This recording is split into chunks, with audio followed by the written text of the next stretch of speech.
All right, welcome to episode 7 of Mono's Game Club, a weekly podcast where we get together with my friends RazBora and TerryDactyl and talk about the games we've been playing, talk about game news, and all around have some interesting discussions.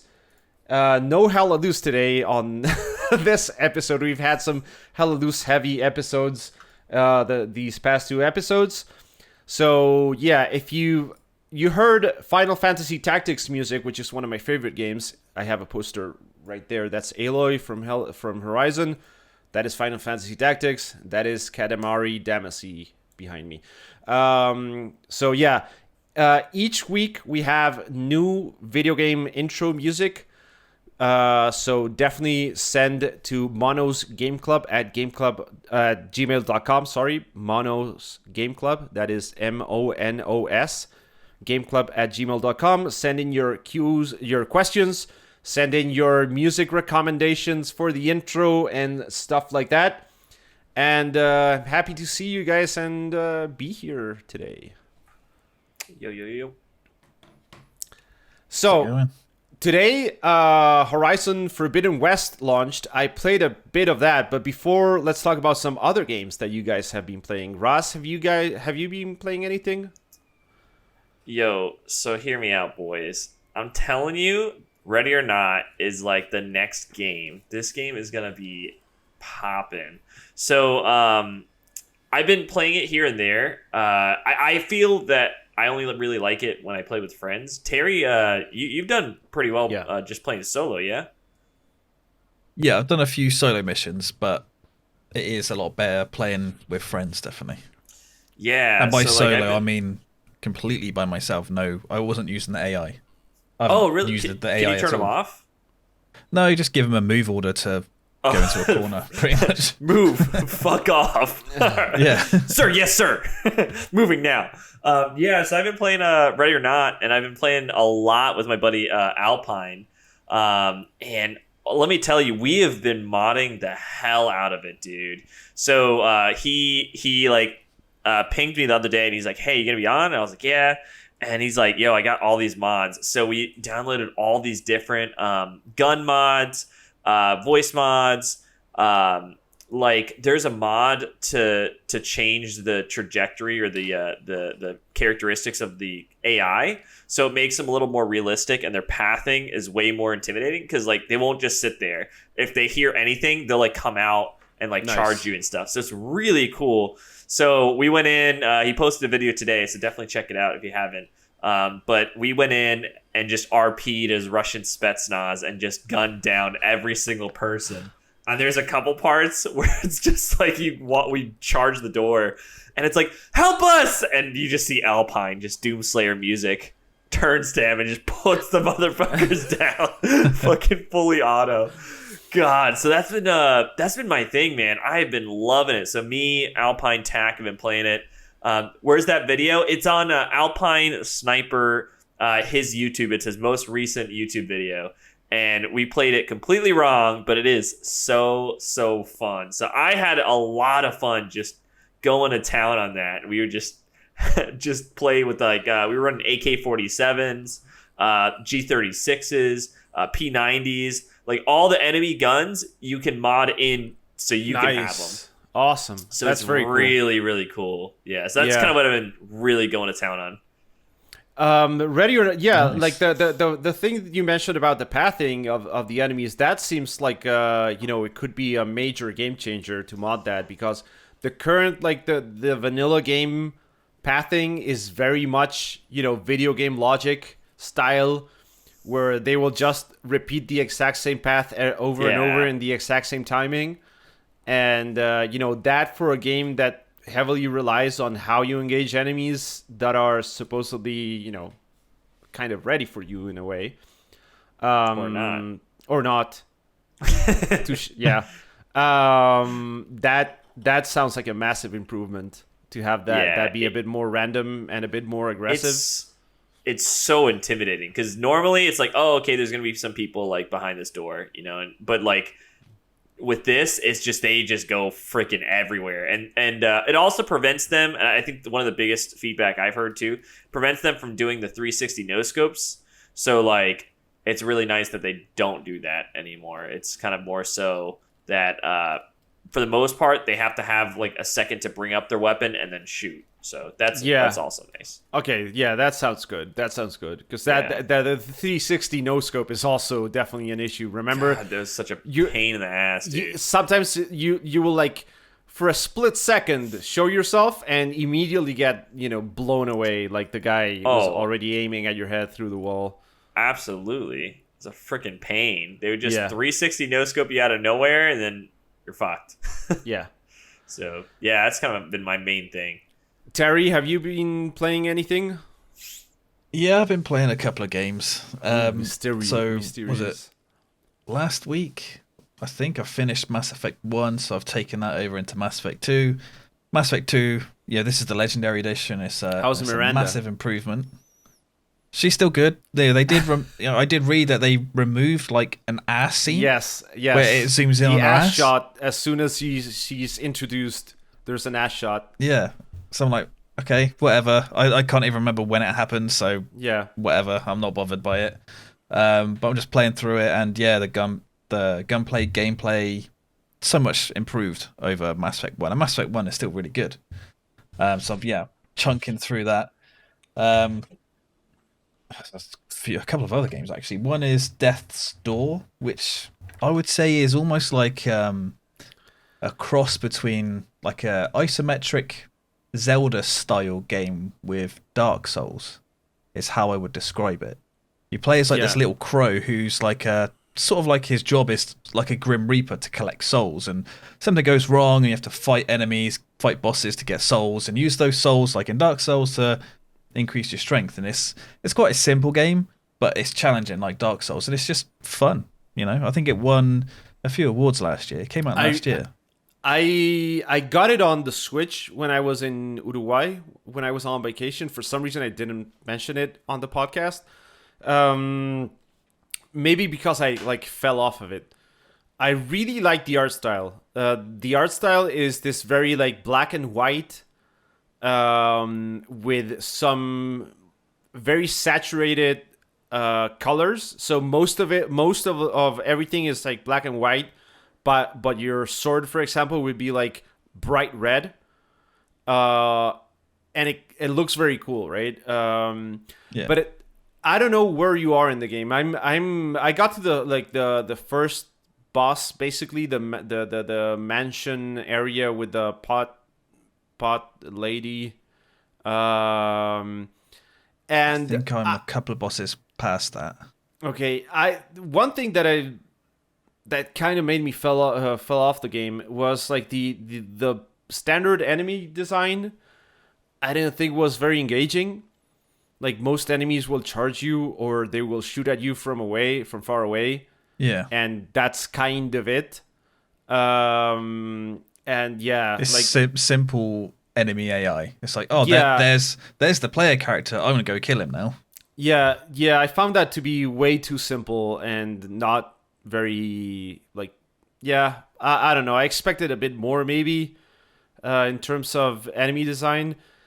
So and the puzzles, like there were a couple of puzzles where there was some platforming involved. More than platforming, it was like walking along, some narrow bridges or something. And I would fall off or something because I'm playing on the Switch, and the Switch has the crappy Joy-Cons, and the Joy-Cons suck. So for any kind of precision movement, it sucks. And what game is this again, Mono? This game is called Death's Door. It's an indie. Death's Door. It's not a roguelike. It's an indie, like it's a Zelda-ish like game. Yeah, Zelda Souls more like type. Yeah, with more of a focus on bosses and shit, on combat than a Zelda game. I've never played that. Right, I'll be back in one sec. I just need to turn off a slow cooker. Yeah. We were warned about this ahead of time.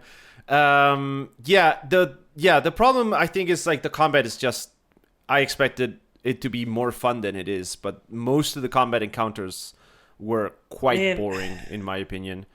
And there was something else I wanted to say about this game, and I forgot. This guy.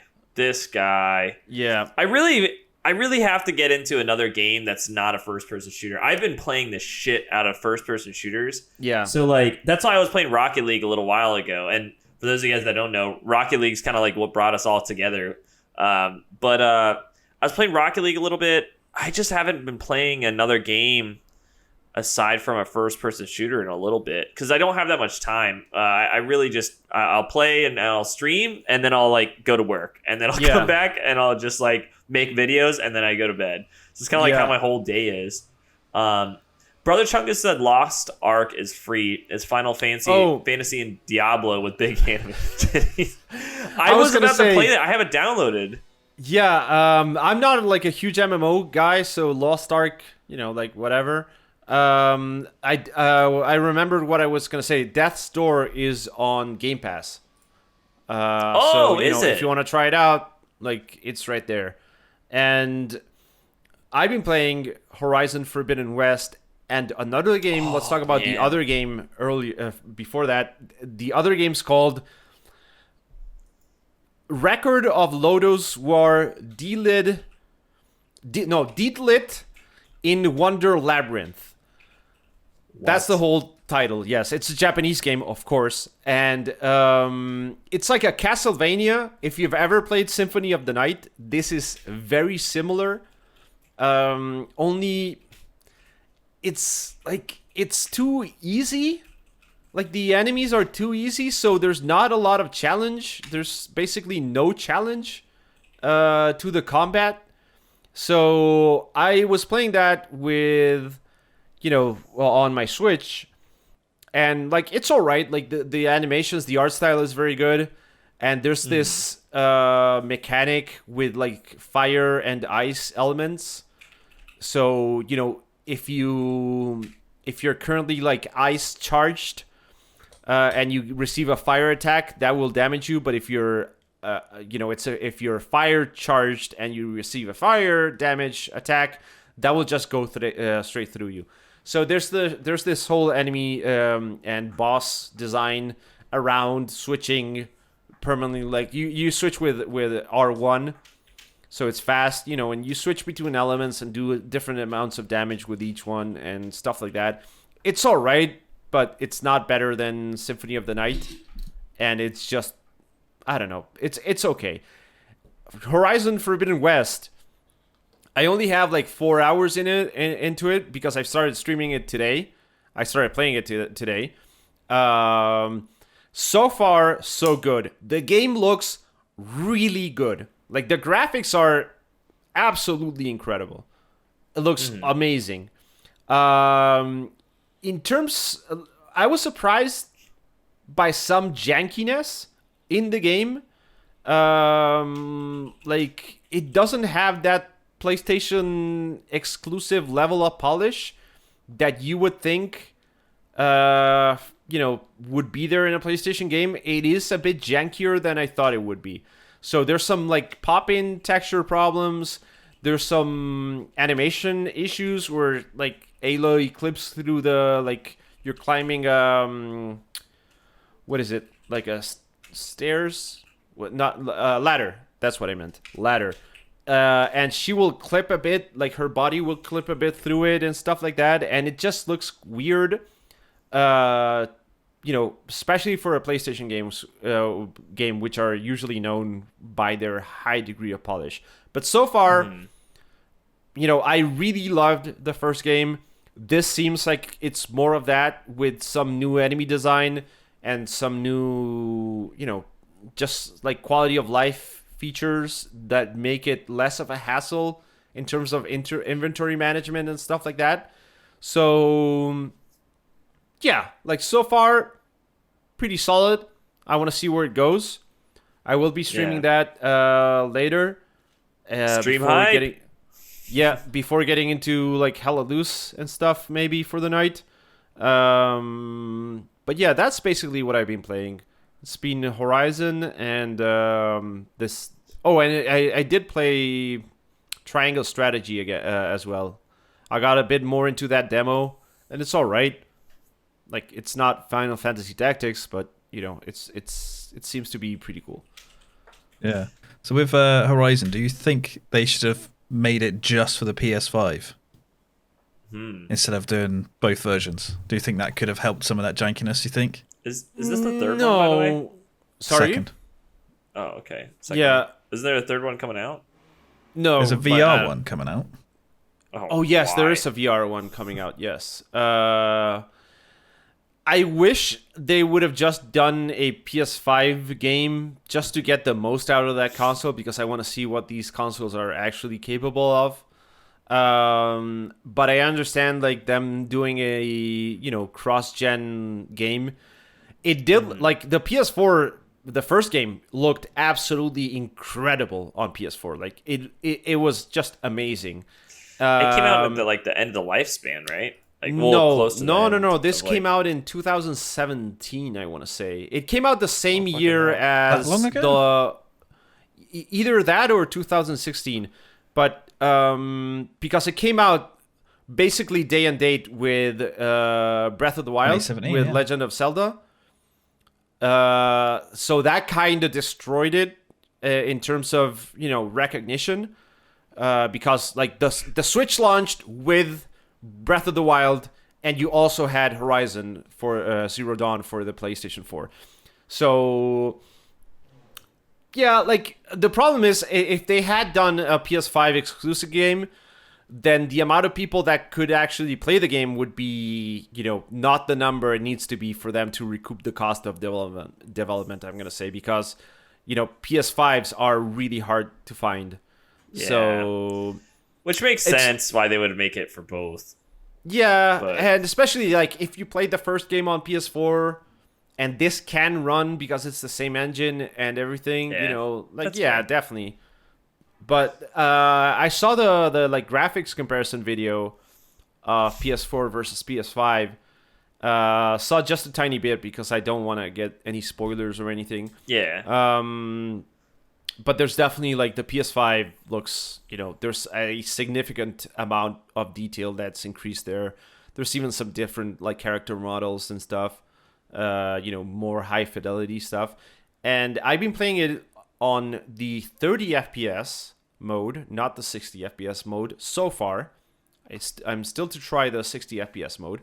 I usually play these games in 60, not in 30.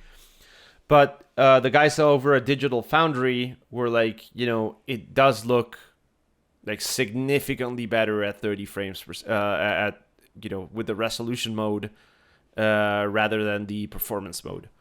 So I'm giving that a shot. And so far, like, it's all right. Like, it's a solid, steady 30 and pretty good.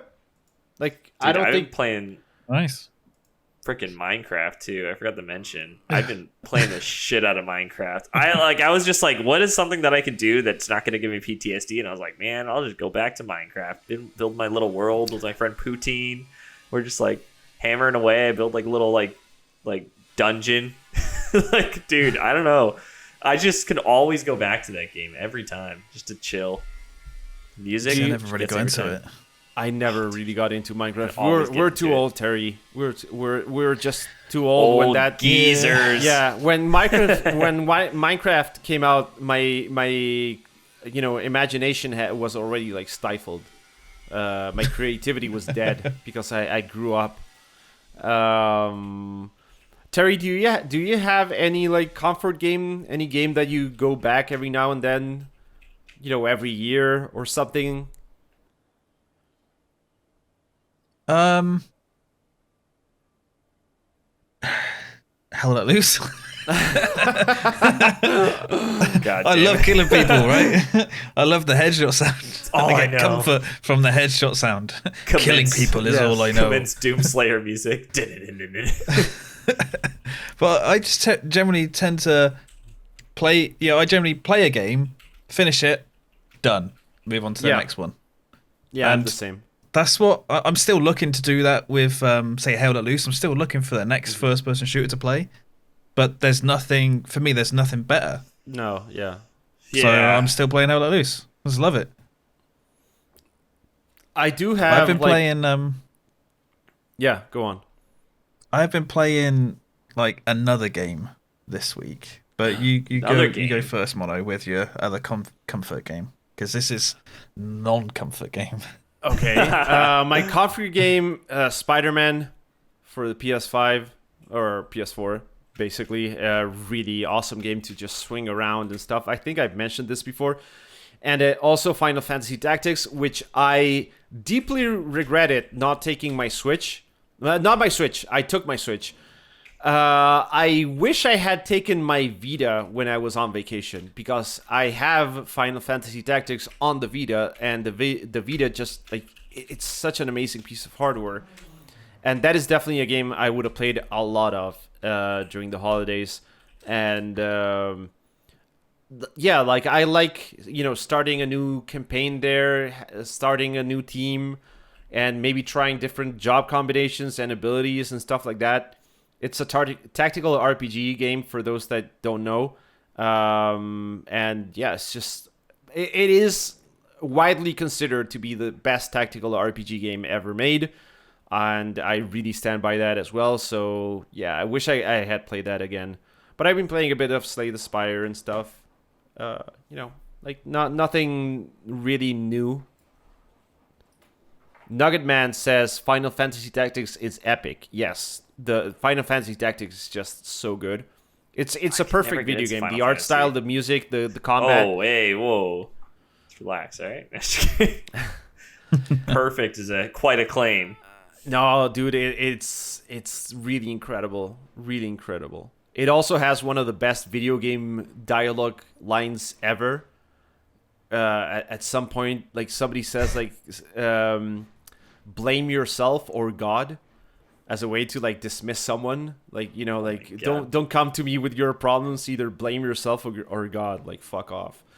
Chunga says his comfort game is Dead Space. What the hell? Dead Space is great, but I don't know if it's a comfort game. I just fucking cry every time I play that game. I'm like, oh, there's nothing better than these, like, petrified human corpses coming after me. Oh my god. All right, Terry, hit us with the mystery game. Yeah, so it's a game that I finished on my PS5, but it's a PS4 game. Okay. Came out. I think it got loads of high review scores, probably sold loads. A sequel to a beloved game, which I actively avoided this game because of information that came out before the game was released and story leaks and stuff. But I've now played it, finished it, and it was Last of Us 2. Oh, and okay. I think Last of Us 2. Oh, yeah. Right, is a brilliant game. Oh, what? See, I knew he was going to have a reaction like that. So, yes. In terms of the game, right? In terms of the gameplay, yeah, it takes what Last of Us 1 did and slightly improves it, adds in a couple of new weapons, enemy types, improves the AI. It builds on top of what was already a great system, we'll say. Yeah. And that was great. Playing as Ellie was... Well, yeah, playing as both the characters, really good. But where the game does fail a bit is partly the story. Okay. And that is where, the whole Abby versus Ellie aspect. When you first see Abby and what she does, I don't think it's spoilers to say what she does now. No, it's not spoilers because the game is old. Like, at this point, the game is old. If you don't, like, if you haven't played Last of Us Part 2... then, maybe skip, like, I don't know, 10, 15 minutes, because this is something I do want to talk about. Yeah. So, let's say skip now. Until something, and then just go back from that or whatever. Yeah. So, basically, Abby kills Joel. I think that's completely fine for Abby to kill Joel. Brutally this happens kills him. at the start of the game, by the way. The first and I 10 think that's minutes, completely 15, fine. 30 minutes or something. Yeah, I think it's completely fine. She had her motivations for doing it. It was kind of brutal. But then the game says, you play as Ellie for quite a while, and then it's like, now play as Abby. Yeah. And I think seeing the conflict from the other side is like a really good thing. You can see how these other factions work and play out, and how their environments and settlements are. That's done really well. The moment you switch to Abby is when Ellie finally finds Abby to get her revenge. That's when you are switched to Abby, and like, further back. Yeah. Then you go back a few days to follow Abby's story up until that point. Yeah. And I think that's done good. That's done well because it introduces you to other parts of things. But where it completely fails is you control Abby up until the point where Abby and Ellie meet, and then it's like, right, you're playing Abby now. Now go kill Ellie. Exactly. Like, what? Excuse me? You want me to kill the last remaining main character from the first one, who everyone's attached to? Yeah. I'm like, nah, I just don't. Nah, just nah. That's for me where it fails. If this was like the first game, where you wouldn't have that connection to Ellie or Abby from the start, so you could see this conflict from both sides straight away. I think you would see a lot of people divided on whether they'll be siding with Ellie or Abby. Exactly. But yeah, it was that almost moment. Feels like a waste of time, I would figure, like at that point, because it's like, well, then what was the whole point of the first game? Well, now you're just then it gets even worse, in my opinion. Like, that's when the game really starts to get even worse, I'd say. Because basically what happens is, like, you smack the living fucking crap out of Ellie. You're forced to do this. You can't, not do it.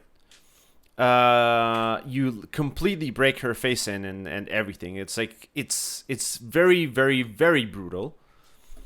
And then you're like, all right, you've learned your lesson, not to come back for me ever again. Fuck you. I'm leaving, but I'm not gonna kill you because you don't deserve to be killed. I killed Joel because of reasons, and fuck you. Don't follow me.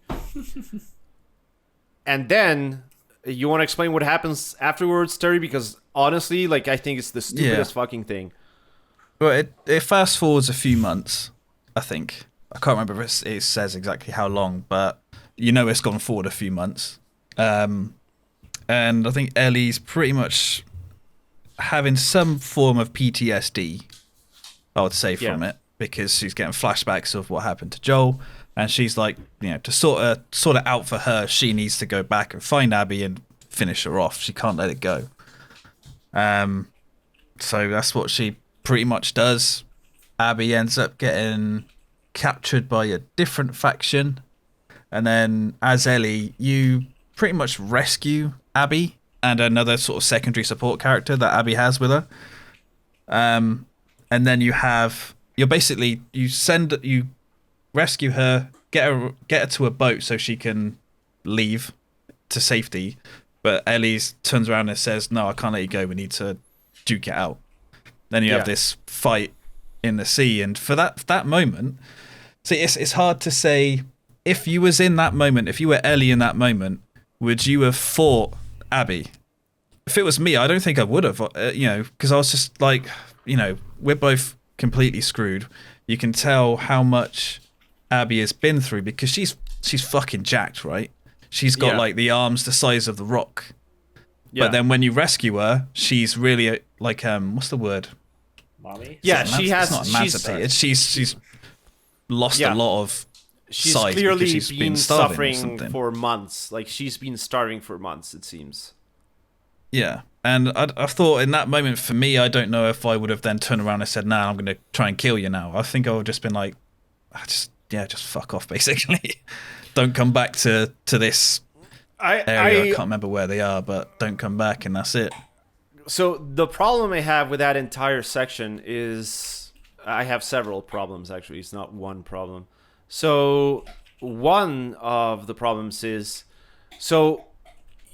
basically, when the game starts, this happens, Joel's dead, Abby has to go look for, Ellie goes to look for Abby, and, Abby is, like, close by, relatively speaking, right? Like, you go through a city, you go through some areas and stuff like that, and it's very hard to get to where Abby is, but it's not a like super far away distance, right? And you know, you do this as part of the gameplay. Like, it shows you how much of a struggle it is to get, you know, to where Abby is, find her, and hopefully get some revenge. And then the whole theater thing happens where Abby kicks the shit out of Ellie. Then you go back to this situation where it's reset again, right? But the problem is, like, Ellie is living in a farm with her girlfriend, and they have a kid, and they are happy. Like, they're you know, like, they are dancing in the kitchen and, you know, shit like that. And then it's like Joel's brother comes by and he says, like, I found her again. I know where she is. And Ellie's like, whatever. I don't, you know, I don't make me deal with this again. And that very night, she just gets up and doesn't say goodbye to her wife or her kid or anything, and just packs and leaves. And the next scene is you are in like Los Angeles, right? You are like, Ellie's done a trek across the entire United States off gameplay, right? Like, this happens without any gameplay, without anything, right? And it's kind of like, dude, it was mighty fucking hard to survive going like 50 miles through to find Abby, right? And now, like, Ellie has gone on her own across the entire country. And after she's gone across the entire country to find Abby, then she's like, I'm not like, and beating her. Then after that, she's like, okay, you know what? I've switched my mind, like, for the 5th time or something. And I've decided, you know, after kicking your ass, that in fact, I am not going to kill you. Like, the changes of mind that Ellie have are completely, like, they avoid all sort of character consistency, I think. In terms of gameplay design and just overall design, there's this very obvious, like, in your face, hey, Ellie and Abby are kind of the same person. They just grew up in different circumstances and stuff like that. Like, so Ellie loses Joel, right? Her, like, father figure. Abby loses her father.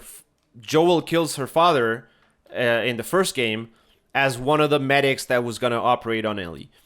So they both have, like, lost a father figure. Throughout the gameplay, there's like, oh, one of Ellie's friends is pregnant. Oh, one of Abby's friends is pregnant. Oh, Ellie went with Joel to, like, this museum and had a good time, and there's, like, reminiscence about that. Oh, Abby went to an aquarium with another male figure and also had a good time. And there's this parallelism boiled down to such, like, specifics as there's a jumping in the water scene for Ellie, there's a jumping in the water scene for Abby in those museums. It is very on your face, like, you know, look at them, they are the same people, you know, they have the same exact motivations. These are two people that think the same, and they could be friends, but they're not, because they fight over each. It's like, to me, it felt like, compared to the first game, which was very mature and the storytelling was incredible, this second game feels like the story was crafted by a fucking, like, teenage novel writer, like, teenage drama, whatever kind of novel story. Mono's passionate about this. I'm fucking, yes, because he's like, fucking no, honestly, pissed. I am passionate. Yeah, I am passionate because the first game is one of my favorite games of all time. And it's one of those games that, like, sends me chills down my spine when I think about it. It's so good. The storytelling, though, that you're explaining, not to, like, give any spoilers, so I'm not going to give any spoilers. We've already done all the spoilers, man. We've done the major ones. We've But done this is, everything. This is just drawing a parallel of, like, a good story version of kind of what you're explaining. Demon Slayer part 2 or season 2 that has just released recently has a good comparison to what you're kind of talking about how there's like two characters and how they could have had a different path, and like that is a reflection of them. So again, I'm not giving any spoilers, but that's kind of the premise of this whole season 2. They pull it off very, very well, and kind of show that there's a lot of similarities, but that there's these little instances on their choices that resulted in them having a different reflection of like their outcome. Just this on Last of Us Part 2. I think it's like it's very just like ham-fisted. These are the it's like these are the same. Yeah. They're the same person. It's like so. There's the same in terms of like their groups of people, like the number of people they interact with are kind of the same. You know, they are both involved in a love triangle involving like both male and female people. Yeah. With it's both sides, one of the women are pregnant as well. Yeah, exactly. In those triangles. In that love triangle, there is a woman that is pregnant in both of those love triangles. It is so ham-fisted. It is so like, even when you take control of Ellie for the first time, you're like walking around her like city where she lives, right? Like compound, like security, no zombies compound, and like that's where you pick up Ellie. And when you pick up Abby, you're in her compound doing her like, you know, meeting her people just like you did with Ellie. And it's so fucking like, it's such a low effort, I think, in terms of how they did it. So you're a real big fan of it, apparently. That's why I know. Like, what is the differentiating factor for you? Because like obviously Mono is very upset about it. So like, what really sets it apart for you that is good? So I haven't played it, by the way, so I don't know. With the story stuff, when it comes to, you know, forcing the Abby Ellie confrontation, where the game really tries to make you feel for Abby, which I kind of do. I'd say a little bit until it says kill Ellie. Like, nah, no, because of the first game, basically. Yeah. Just to touch on what you said earlier, Mono, about the trip that Ellie goes on. So in the entire game, or the main focus of the game, I think it's set across 3 days in Seattle, and they go on like big trips and stuff, and it's just in Seattle. And the instant jump that Ellie goes on is from Seattle to Santa Barbara, which as a drive is over 1,000 miles. And you know, they could have put in so much. They could have done something there, you know. Like, why does it have to be halfway across the country too? Like, you know, it's, they could have. It's the Game of Thrones season 8 and sort of season 7, where they could spend an entire season or two going from one place to the other, but then in these later ones, it's just like boom, instant, we're there. Yeah, it's like they discover the what were they called, the Mass Effect gates, dude. The Mass Effect relays. Yeah, they discovered the mass relay and are just like now teleporting between cities. Like I think the first game had an incredible story, and it was this journey of you know, like ferrying this little girl across the country and protecting her, and this slow transformation where Joel like doesn't want anything to do with her, and then basically ends up becoming her father, right? Like, you know, like he sees her as, you know, his daughter in a way, and having lost a daughter and everything. And the dialogue between them evolves over time in a way that's masterfully done. Like, you know, Raz, like they will be...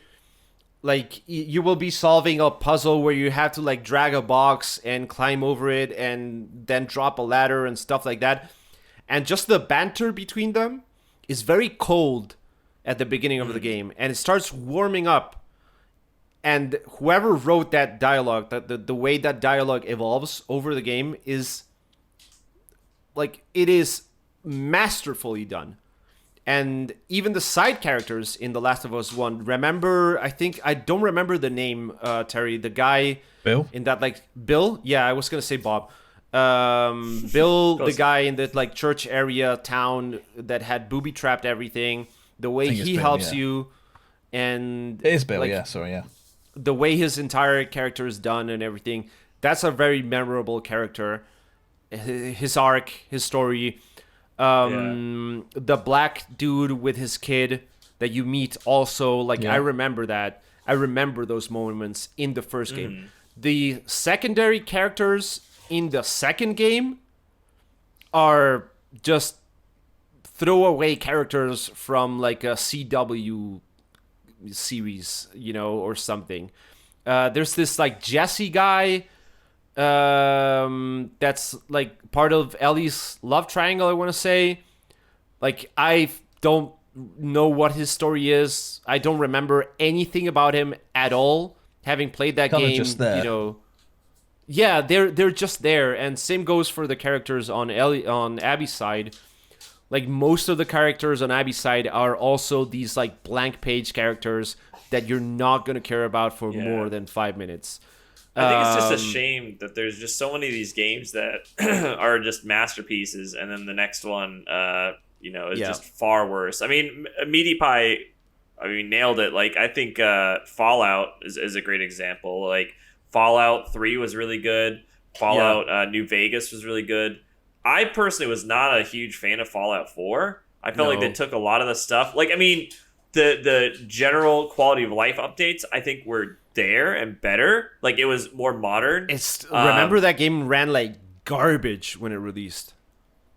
Yeah, I mean, after a few updates, it was a little better. But I'm talking, like, the gunplay. Like, the gunplay from Fallout 4 was way better than the gunplay in Fallout 3. Like, I'm talking just general quality life.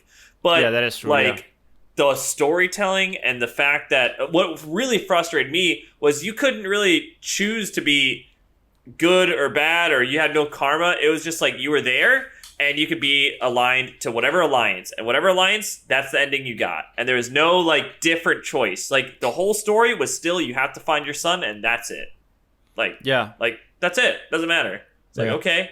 So where Fallout 3, I felt like I had, like, a little more creativity. Brother Chungus, we don't talk about Fallout 76. That's the point I'm trying to get. Like, Fallout 76 is even worse than all of that. I heard it's actually pretty decent now. I haven't tried it, but I tried it when it first came out. It's terrible.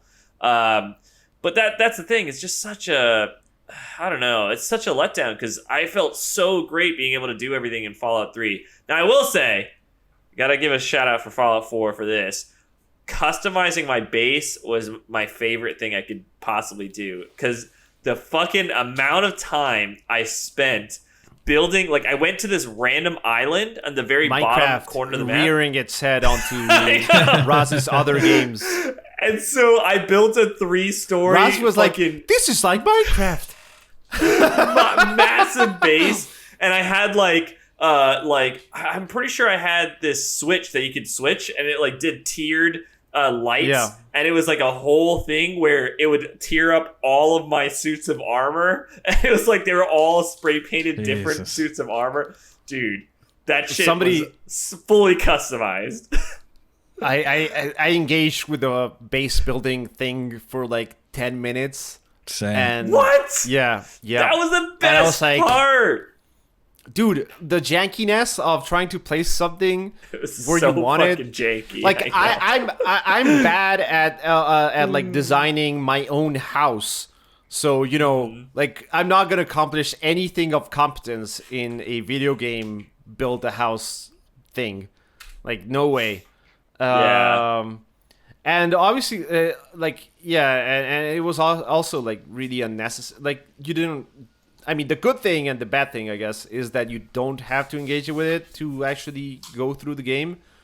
So it doesn't really offer any bonuses or any, like, you know, anything worthwhile. I thought there was a bonus, like, not necessarily to build it, but to, like, have more people come to it. You got something, I thought. Like, you got more territory, you got more resources.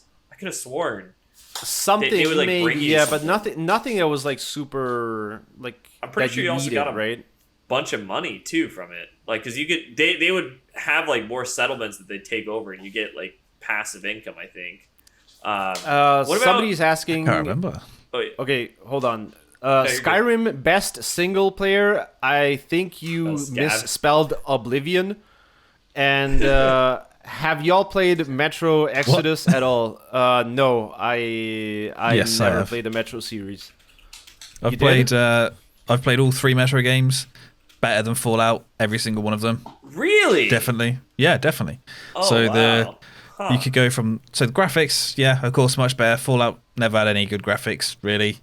Gunplay, far superior. I'd say. So when it comes to the atmosphere, it's Why it's do you different. compare it to Fallout? Like I So never you saw could them say compared. Metro is the Russian, more grounded, post-apocalyptic first-person shooter. Okay. Is what I'd say. It does have some slight supernatural stuff with it, and you have like the mutated things as well, mutated enemies. Okay. But Metro, yeah, I think it's so much better. So much better. Well, Fallout 4 is more wacky, you know? It has that sort of nuclear 50s era, and it has more like comedy and stuff. But if you want a better first-person shooter, yeah, Metro, absolutely. Huh. I'll have to try it. Yeah, I think And I, each game I does even have progressively them. get better as well. Not like Fallout, where it's sort of a bit over Do you all think over you the need place. to play the first games to get like the full picture, or can I just No. jump onto the last one and? You can jump into the last one. Absolutely. There will be maybe a couple of scenes that heavily reference the first game, which will probably feel out of place because you're like, what the hell is this thing? Guess it's like, I think you may get it in like a vision or something. And there are characters you meet throughout the game from the first one, which are in the last one. So you don't need to experience what you go through with them.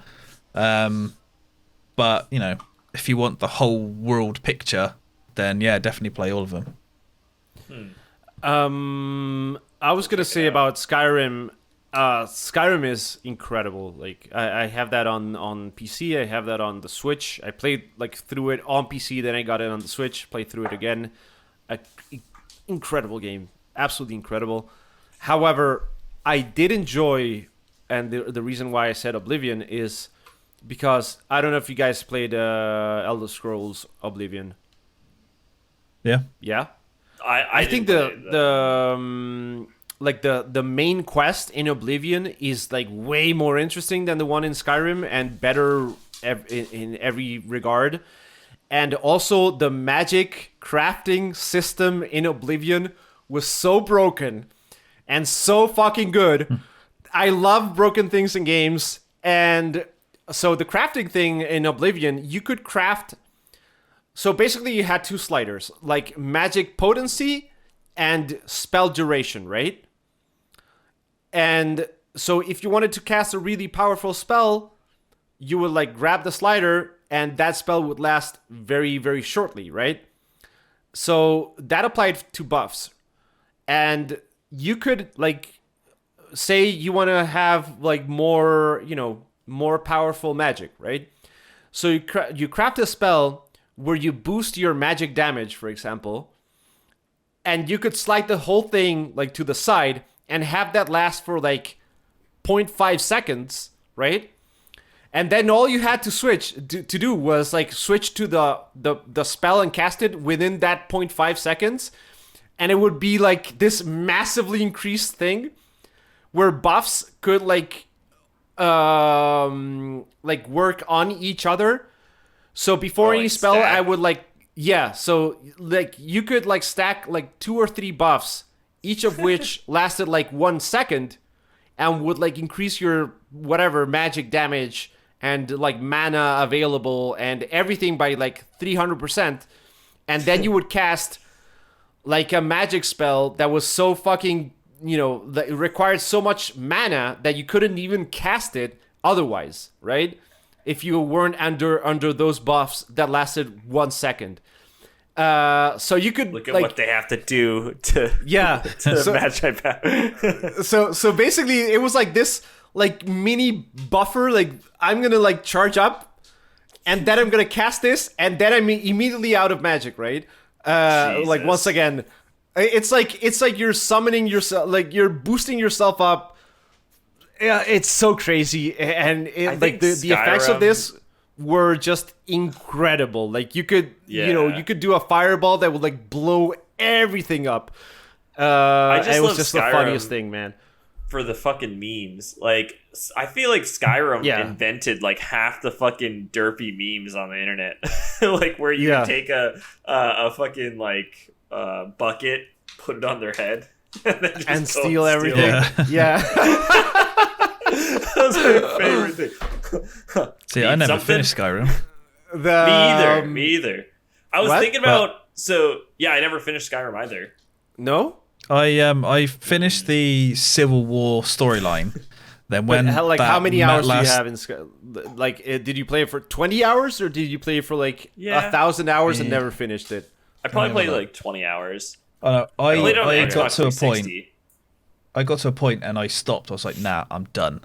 Really? 106 hours, and it was the Civil War storyline. I finished that.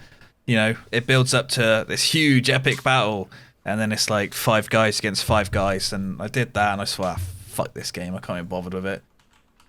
It's just, I think there's so many set pieces which are a big letdown, and they did it in Oblivion, where you go around and recruit all the guards from the different towns to have this epic battle against, like, a certain Oblivion gate that opens, and then you have like 8 guys or something. Yeah. And it's like like the deciding battle. It's like, oh right, it's just like a bunch of mates playing football in the field, pretty much. Yeah. It's like, how many enemies can we display on screen? 6. Yeah. Okay. I was just like, oh, that's so final disappointing. battle, then. And I just make it 7. We got it. Yeah. Make it 7. We'll take the performance hit, and that'll be the massive battle. See, I'm thinking I just want to get back into that just because of the mods. Like Alpine got me into these mods, man, and I just want to mod the shit out of Alpine, hooked on mods. out of Skyrim, dude. I'm telling you. And then also I really want to get into God of War. I want to download the new God of War too. God, yeah, do it.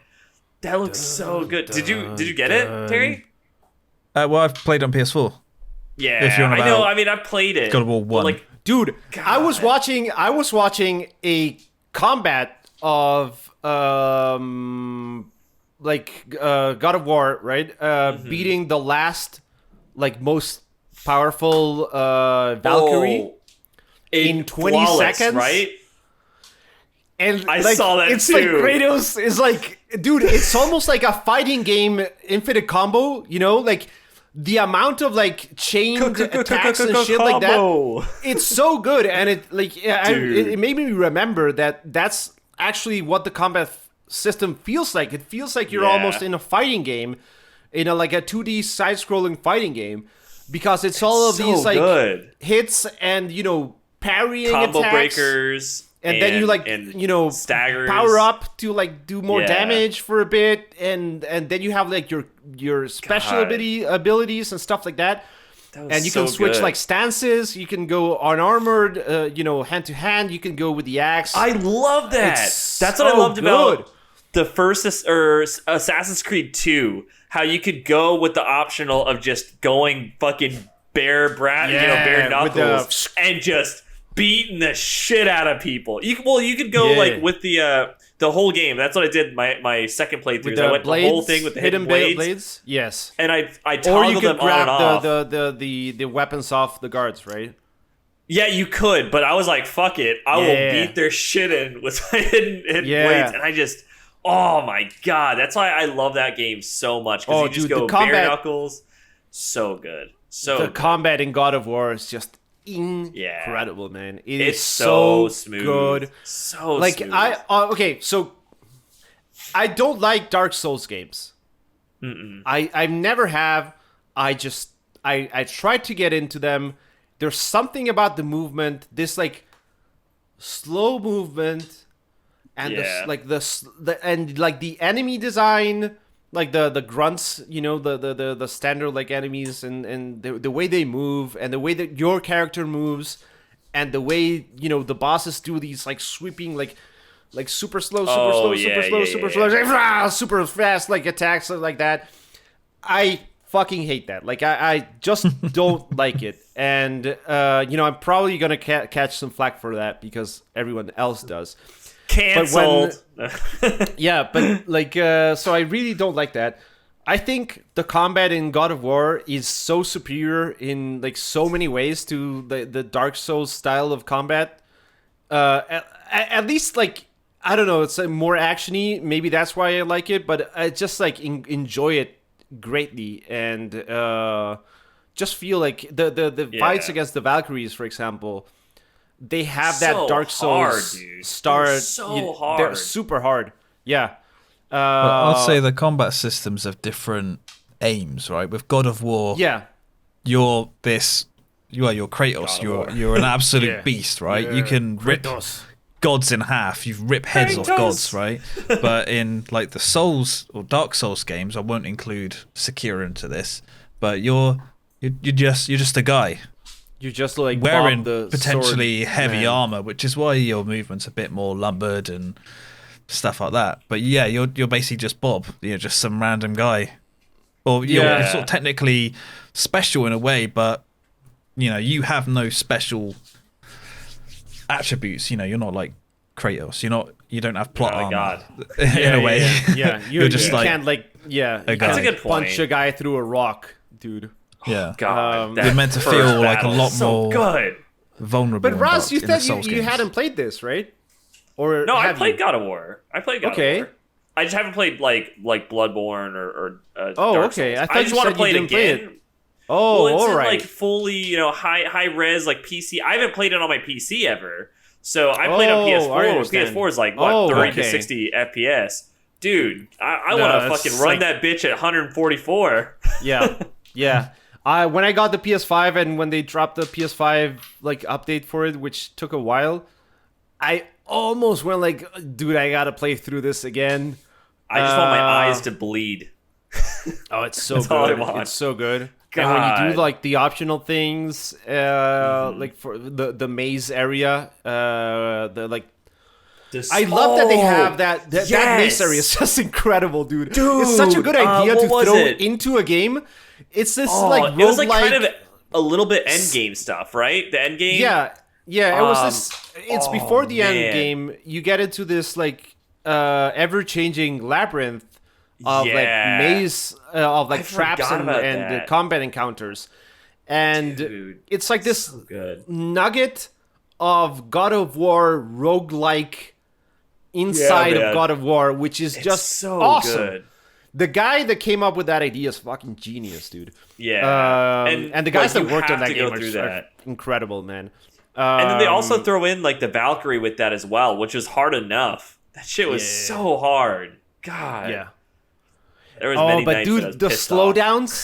slowdowns in the action when you like do the like The perfect counter, the knock right? with the shield, and you like hit the shield with your hand afterward, It was a when buff, you're like right? yeah, Like, no, you that was could like a have counter thing, but there was a could've sworn buff, there was a buff that that you could Kratos do would go slow-mo. like "Arr!" like this, and everything would slow down. Do that again. Can we clip this? Like Kratos would like what's like power up way except for like shouting, right? Like he shouts and now he's stronger. And yeah, oh man, that is like the Spartan combat Rage, in right? that game is so good. Man. So Yeah. good. And Check it our other really podcast does, for our favorite games, because I think that made all of our lists, right? I think so. I just can't wait for the Don't think second it one, made dude. mine. But it This is year really good. with Horizon Forbidden West, with Breath of the Wild, and like Breath of the Wild 2 and God of War 2 in the same year. Man. And Spider-Man, no?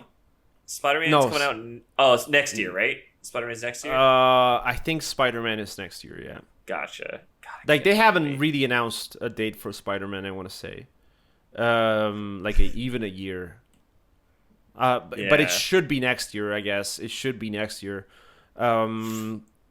Yeah, I don't know if God of War made it into my... Like, there's so many games that It made it into mine. Watch it to find out. Watch the old podcast. Or listen to the old podcast. Episode 1.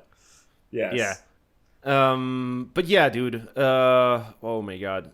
Yeah, so I'm excited to keep playing Forbidden West.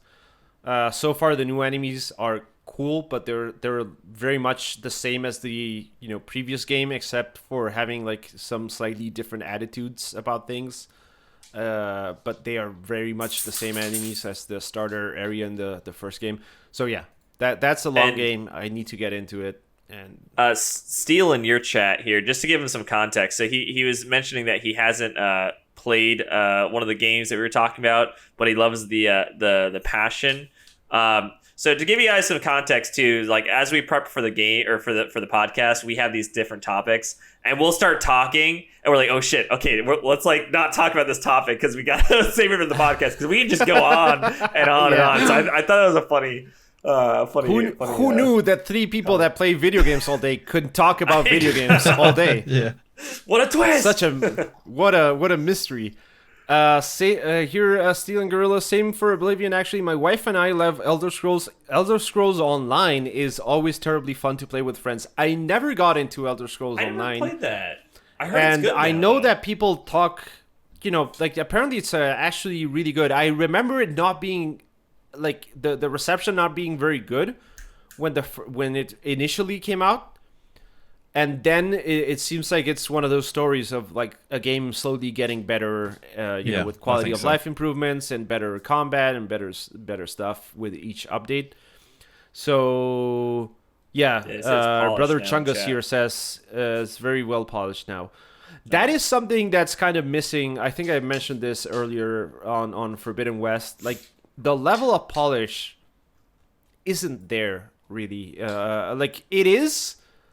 But it's less than I expected, and I guess they didn't want to delay it given the amount of like huge games coming out this year. And it's not bad, like that. I'm not saying the game is bad, but it's definitely not as polished as you would expect one of these games to be. Yeah. So it's just We got 30 minutes left here, so I think we better pick Set up on to the news, boys. Terry's we need like a music corner. for the we need like music for each segment. So in this segment we have Terry, and Terry's gonna kind of go through our biggest gaming news. Terry, take it away, my man. So the Uncharted movie's come out. I was looking forward to seeing it, and I still might see it, maybe. Well, yeah, because I think Tom Holland is generally good. I think the first film I ever saw him in was that tsunami film. I can't remember. And he is literally just a child in it. And he's good enough in that. I did kind of think he was maybe a bit too young. I think he's like mid-20s. McGregor? Yeah, that one. Tom Holland's one of his kids. Okay, I never saw that. Yeah. How old is Tom Holland actually? It's mid-20s, isn't he? Yeah, he's young. I'd say so. Yeah, 20 to 25, yeah. So I thought maybe he was a bit young to play Drake. The Drake. Because we've known Drake really as, I'll probably say, mid-30s onwards from Uncharted 1. He's not a young guy. It's kind of like I can see prequel, no? It's like a prequel to the games. It's like how they kind of got really started, almost. It's the origin story. That's why they've played a younger actor, so if it's successful, they can continue it on with sequels and have them both age. But sitting after reviews and that came out, and you got to say reviews are always personal opinions. But on Metacritic, it's sitting at 47 out of 100 at the moment. Generally, so it's mixed or average reviews, but usually if you see a 47, it's usually not a great film. And one of the main things I've seen about it is that Mark Wahlberg, who was actually originally cast as Drake in a much earlier version of the Uncharted film, he was. Okay. This is like 10 years ago or so. But yeah, basically the two main stars I've heard are just quite badly miscast. Yeah. Pretty much. I think you see the game, you play the game, and then you see who's cast for the movie, and it has to be immediately apparent to anyone that Tom Holland isn't he's not Nathan Drake. He just isn't. And no matter how well of an actor you are, like there is something about, you know, a person's face and stuff like that goes into making that character a reality. It's more than just attitude and just acting chops, if you will, right? Like and oh my god, I think the miscasting is horrible. I was just checking out how old was Harrison Ford when he starred in Raiders of the Lost Ark. Okay, so the first Indiana Jones movie. He was 39, my dude. So I don't know why the hell they decided to do something like this, because I mean, like, make it more approachable for kids. That's more money. But it's always about money, man. But kids don't look up to a 25-year-old. Kids look up to an old guy that already. Spider-Man. But Spider-Man is like Spider's He's a big your recognizable friendly guy name at the moment. Correct. Yeah, and he has worked with Sony Pictures in the Spider-Man movies, so I guess he has some kind of contract. Like Ryan Reynolds, he can be in any kind of movie, and you're just like, oh, Ryan Reynolds is in it? Ryan Reynolds, I'm going to say Ryan Reynolds would have been a better Nathan Drake than Tom Holland. Yeah, I can agree with that. 100%. Because he has the good looks, he has the like squarish jaw, he has like the goofy yet serious demeanor that you need for that character. Nolan North, just the voice actor for him. He kind of looks like him. There is a perfect Nathan Drake out there to play him physically in a movie. He is unfortunately too old, but he has played Nathan Drake in a fan movie, which everyone should go watch. Nathan Fillion. That's Nathan Fillion, yeah. Have you seen the fan-made film? Yeah, he basically is Nathan Drake. And I was just like, nailed it on that film, absolutely nailed it.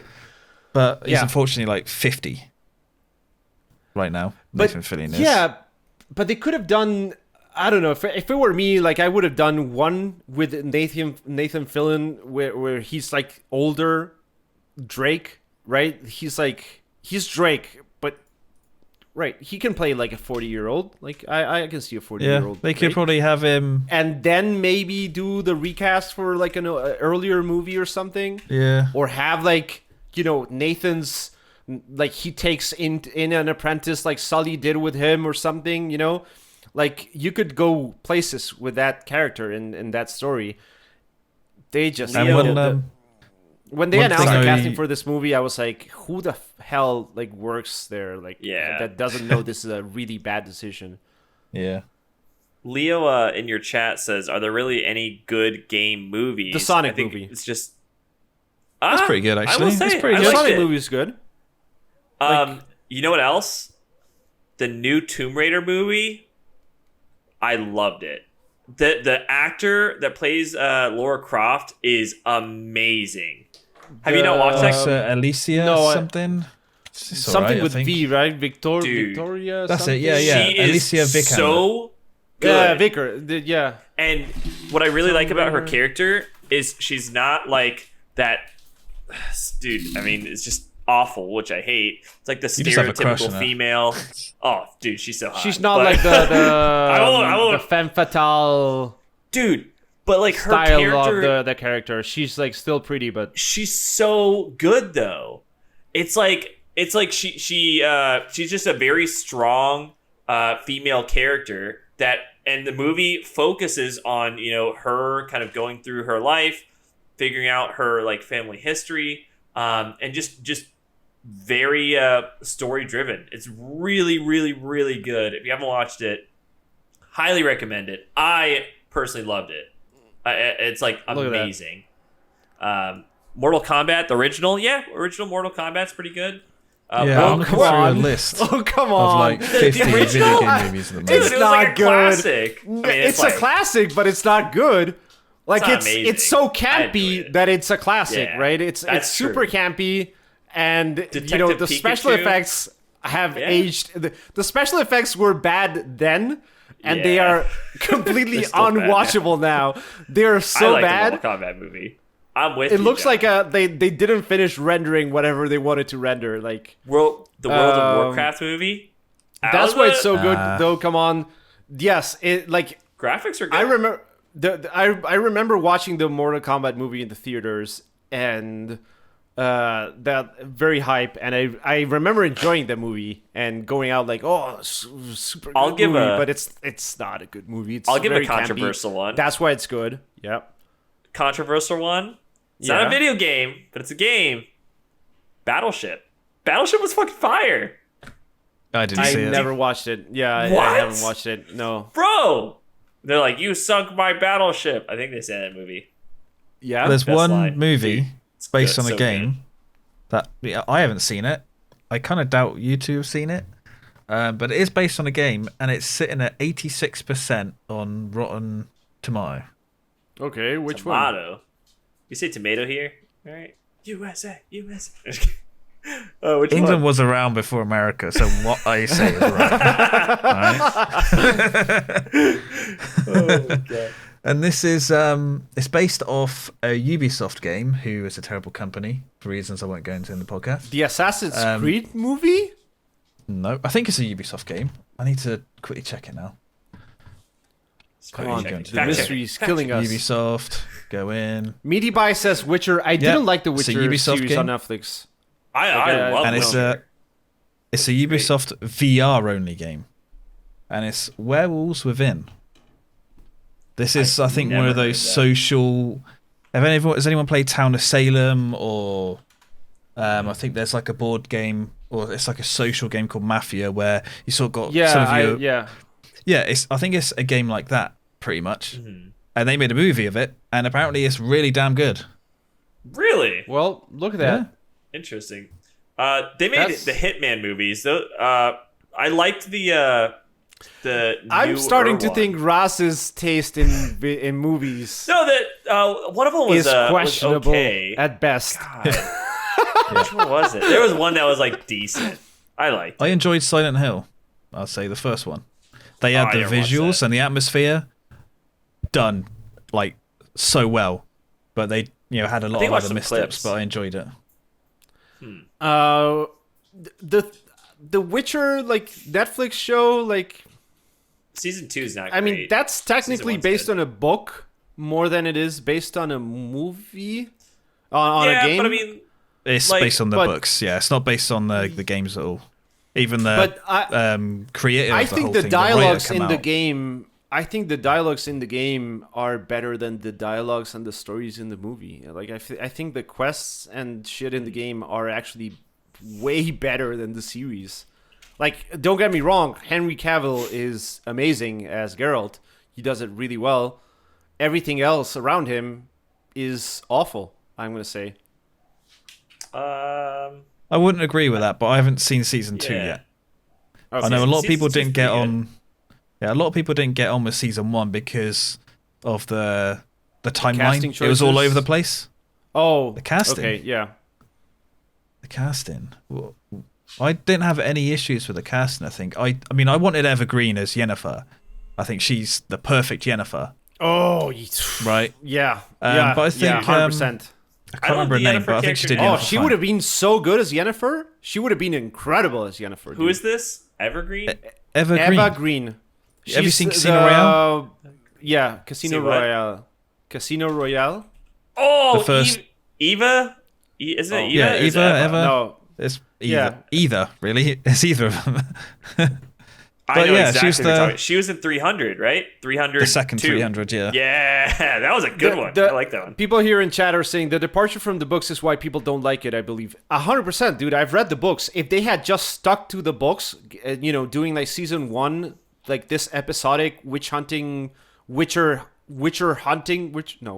like action episodes where each story was like, where each episode was like a quest, like a story, like a self-contained Witcher style story, like the first book is, and then gone on to season 2, this like sprawling story with Ciri and everything, like the books did, like that would have been 100 times better than what they did, in my opinion. Like the time skipping in the first season, it makes absolutely no sense. It's You know there what's for an no reason. awful But they movie? do have some. They do have a couple of like self-contained stories in season 1 from the books. In I'm like pretty the sure. first episodes, yes. Yeah, But they and also then in changed season those 2, they also changed those stories. I don't understand why the writers of these series think they are better than the writer that of the original thing that is the popular thing. Like that's what you're adapting, right? Like it's like I don't know. It's like Lord of the Rings. The Lord of the Rings story is good. Don't change it. Like don't switch things.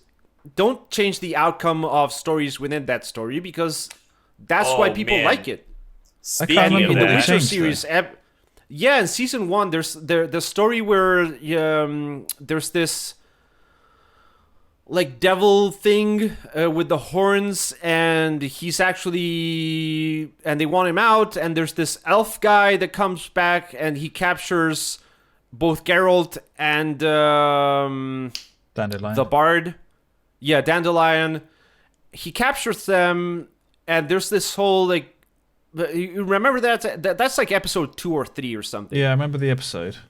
Okay, that episode is not the same way in the books. The book version is way better, and it's just a couple of changes that they did for no reason. Like they could have done the story version of the book version of the story 100%. They just decided to change it because, like, I don't know why.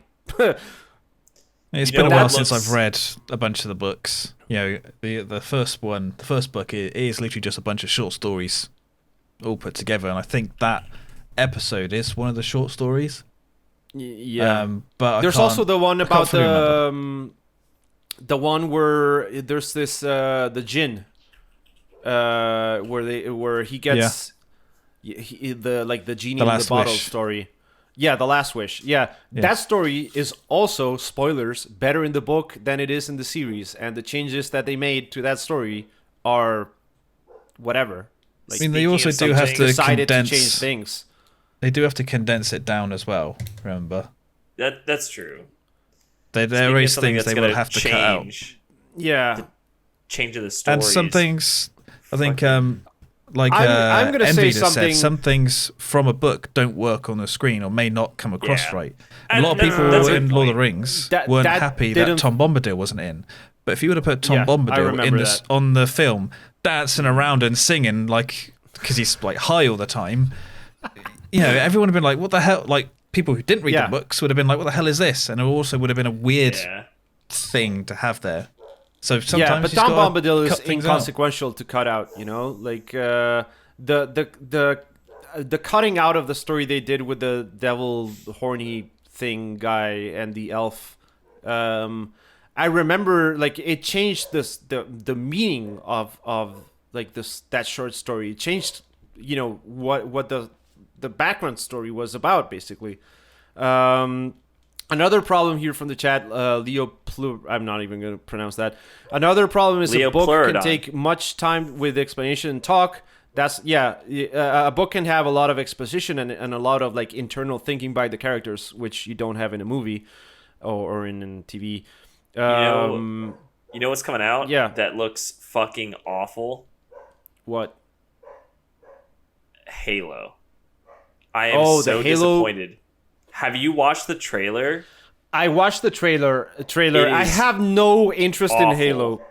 Period. I love like as Halo. a video game. Awful. They didn't even What do you use think was bad about Master the Chief's trailer? voice. They didn't use Master Chief's voice, and he's a fucking like character that has Yeah, a helmet that- on. What are That you doing? voice is Did, iconic, dude. It's some very random iconic. fucking guy. Just some Right. random ass voice. Let me Go ask you on, this: sorry. what do you think of Henry Get all pissed Cavill off. playing as Geralt? That he's great. I think he's fine. Why don't they use the original voice Oh, from Geralt in the games? Ah. He's good at imitating it, but that's not like He a conveys super the notable same attitude. voice. he conveys like- the same attitude. Yeah. That's different. Like The Master thing Chief is a you've hooded only character. You've only seen a very small trailer, and the guy playing Master Chief, is it Pablo Schreiber? Yeah, Liv Schreiber's brother. If you ever watched American Gods, he No. played the leprechaun in that, and he's like a big fucking I'm a muscly leprechaun. dude. Oh, it's So not like that. the at all. similarity I draw. Remember the movie Leprechaun? Yeah, it was I've never awful. seen it. Oh, you haven't? Yeah. Oh, the very See- very campy movie. But yeah. but Sonic, right? Like Sonic, the reason, like how they redid all of Sonic, it was terrible. Sonic or because Sonic? Sonic, yeah, original Sonic, and they changed it to Sonic. Like that's so much different.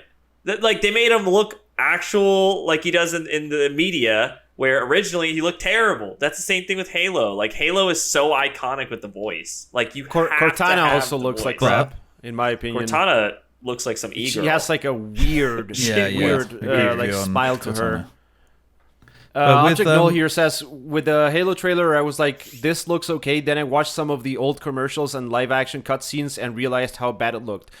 100%. Like the old, there's some Halo like cutscene live action things that are really good. Do you remember Forward Unto Dawn? That was an awesome series. Halo Forward Unto Dawn? Yeah, I remember that. Yeah, that was like a prequel to Halo 4, and it was setting up the story of like Master Chief and how he had helped like that commander that like ran the ship in Halo 4, and like how he knew about the Spartans or how he learned about the Spartans when he was young. It was such a good series, and Master Chief just comes in. Sorry, was that like a TV series? Yeah, Halo 4 Forward Unto YouTube Dawn. series. Forward Unto Dawn. Yep. Watch it. I think it's on Netflix. I'm pretty certain it's on Netflix as well. But they do such a good job of like conveying how the Covenant is like terrifying, because there's this one scene where the humans, right? They're just normal humans because Master Chief isn't there yet. Spoiler alert, by the way. And they are using like their cloaking, and like the Covenant, you know, there's the what are they called? Specific, the Covenant, the elites. Elites are like 7 foot tall, and the humans are like 5 to 6 foot, right? So this giant fucking thing is like blasting through the door, like walking, super menacing. Like the alarm's going off. Steam is like getting shot out of these vents because like the whole place is like collapsing because the Covenant's attacking. Like outside, fucking like the Covenant dropships are coming in. People are evacuating, and it's just this menacing like footstep. But he's cloaked, so you can't see shit. All you see is like the crevice of his footsteps and like the metal like quaking. And then like there's a sound of like the people like freaking out, and it's his fucking like sword. It's like extends. Something out of like fucking Star Wars. And it's the most menacing scene. And then fucking Master Chief comes in and just beats some ass. That's all I want from a fucking Halo movie. If I can say something about trailers, we can never put, like judge something based on a trailer. All I need to say is, remember how everyone was losing their minds and jizzing in their pants over Battlefield 2042? I don't remember what you're talking about at all. Right? And then it comes out and it's absolutely garbage. We said we weren't going to talk about that game today. It's just a great example, you know? So with Halo, I think when it comes to the Master Chief character, yes, the voice is iconic, but ultimately, it's... I would say the character... I've got to try and word this well. The character isn't necessarily the voice, right? For Master Chief, it's this, hi, I'm Master Chief, I'm going to kill people. I've just saved your life. I'm this monotone sort of guy. Every now and then he does have slight inflections in his voice because part of the Spartan program, it messes him up, really. I would say with Master Chief, it's more about the actions and sort of the suit, I would say. I would disagree because I think the whole thing with Master Chief is that you're right. He is like a robot, right? And that's like the whole point of like the program that he was in, right? But he says very little throughout the games as well, really. Especially, I think with Halo Infinite, when I played through that, he doesn't really say a lot. But the whole point of like Master Chief is like he's a robot, but he's trying to like find his human side. Like, because that's the whole point of Cortana. Cortana's there to like basically make him still relate instead of being just this fucking doomslayer, you know? And I think that is part of his character where he doesn't say much, but when he does speak, it's meaningful. And that's why I think his voice is going to be super important, because when he does speak those few lines, that's going to be his relation to like his humanity because he's so far gone. And I mean, like, you wouldn't have fucking Ryan Reynolds playing, like Master Chief. You know what I'm saying? Like, there's a reason why you have his voice in as Master Chief. That's what I think. I think Pablo. Somebody Schreiber said will Captain do Adam. fine. Captain Adam here said, when he speaks, you need to feel like people about him would listen. Yeah, Around exactly. him would listen, That's the kind that's of voice great that they point. needed. His voice needs to be commanding at every moment. Like, he needs to have a Correct. presence with his voice, Correct. and he doesn't have it. So That's, I think, the problem. Yeah. So you're right. Okay, like his action we had like 4 news articles. There's 5 We should minutes get so remaining in the passionate. podcast. Did I And, quickly run through them? Yeah, we can run through. All right. Well, so Cyberpunk got we'll say its next gen update. I think it got some stuff. Yeah. It probably got loads of bug fixes and stuff as well. No, wait. I checked that out. I didn't check it out in terms of downloading the game and playing it, but I did check some videos on it. That is a significant upgrade, by the way. Like, if you want to go back to Cyberpunk and you don't have any other games around, this might be the time. They've done AI improvements on the civilians and on the combat. They've reworked the perk system. Like how the game should have been, right? Originally.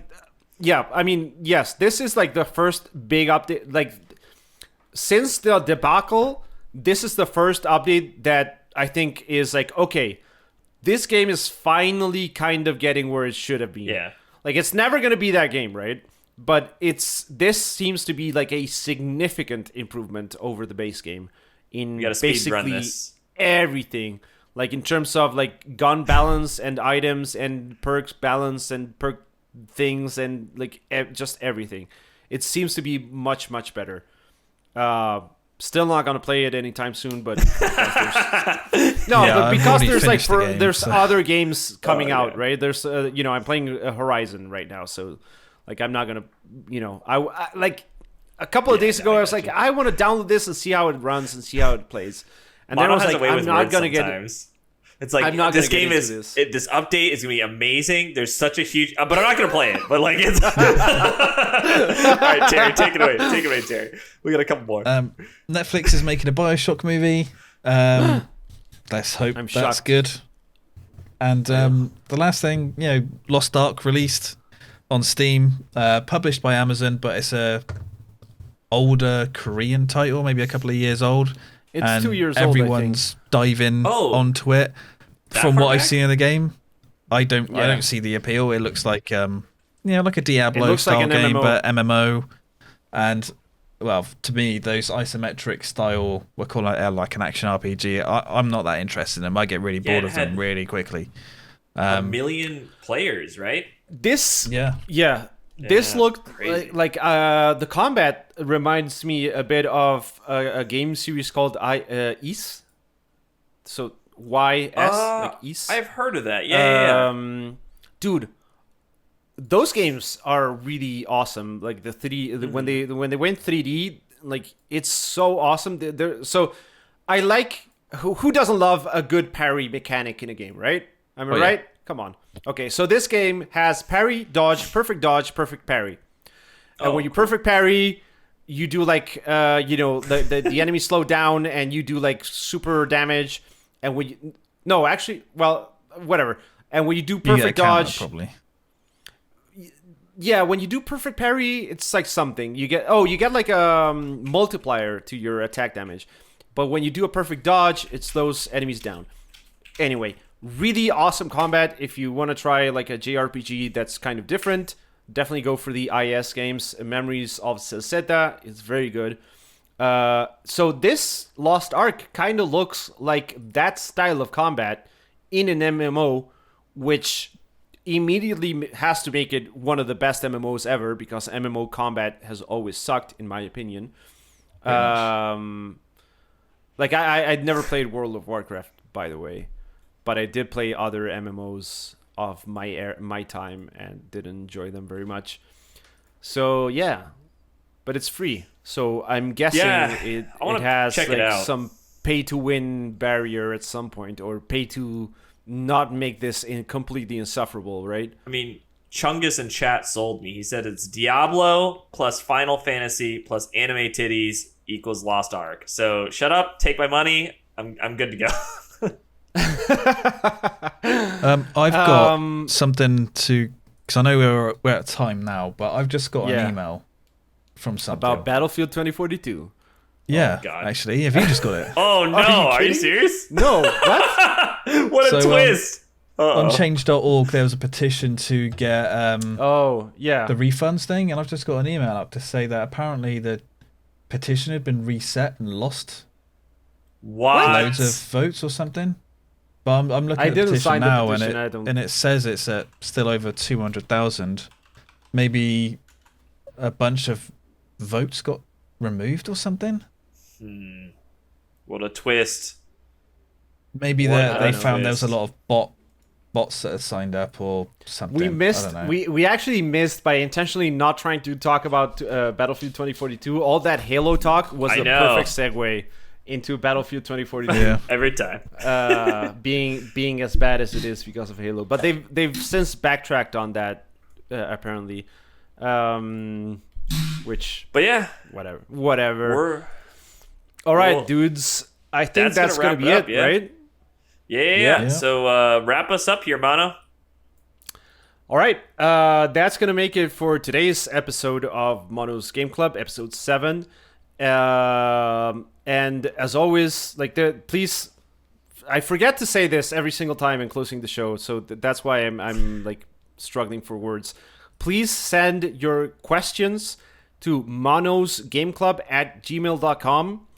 And please send also if you want a specific song from one of your favorite games to be there in the intro or outro, then please send that as well. Or you can check out Mono's Gaming Club on YouTube. There's a specific channel for the podcast, even though today I'm streaming on my channel, but there's a specific channel for the podcast where episodes go up. And you can also comment there for any questions or anything that you want to, engage us with. Just to add to, follow Mono, of course, on YouTube. Follow Terry on YouTube and Twitch. Feel free to follow me as well on Twitch. And I would like to see also if anyone wants any other guests, because we had a guest last week with Fresh Baked Goods. If you didn't catch that, check it out. But we've gotten some other guest requests with Alpine. So if you want to see Alpine, if you want to see anyone else, definitely leave that in comments. We would love to have some of our buddies hop in and interview them and talk about them. Sorry, that's it. Yeah. All right. Thank you for listening, and we'll see you next episode, I guess. Bye-bye. Yeah, thanks all. Bye-bye.